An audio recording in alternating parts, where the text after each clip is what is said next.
I had a long meeting with Frank Gehry. He immediately told me how important Picasso had been for great architects. He said, I think in the world there should be two planets, and one planet would be with normal people, and there would be another planet Picasso. And he said, I'd rather be on that planet. I thought I might want to be there too.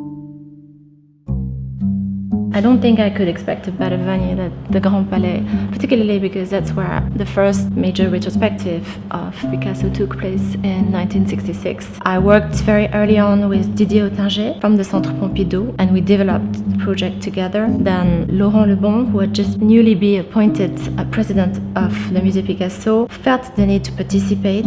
We really wanted to embrace different regions like Asia or Africa and Europe, Eastern Europe, America, and so we've tried to have artists from all around the world. We're both studying the impact of his work and the great variety of it, but also the mythology and the myth that has kind of built around his name and his image. Like when you look at the work by Martin Kippenberger and how he was taken by the photographs that David Douglas Duncan did of my grandfather, it's really interesting to look how the mythology of Picasso had an impact on the artist.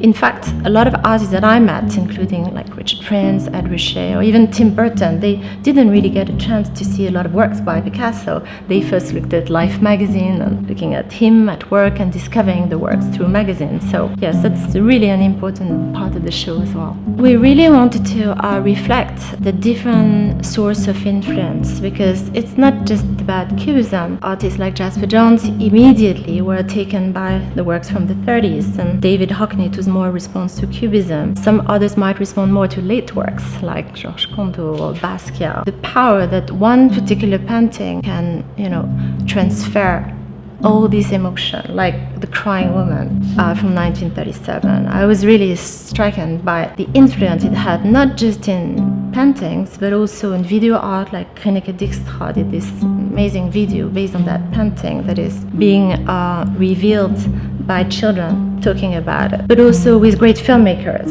like Agnès Varda, Martha Graham, Kader Belabi, Praj Locage, or Jean-Luc Godard, Agnès Varda, Truffaut, Emir Kusturica. I mean, all the great minds seems to have somehow used or include Picasso's work in their own works.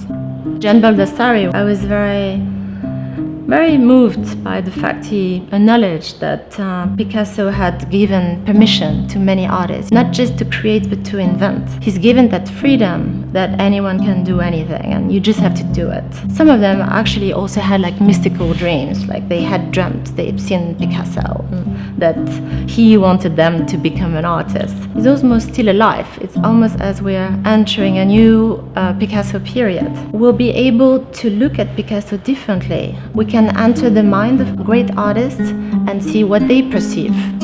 Surprisingly, I think there's still much more to discover in Picasso's work.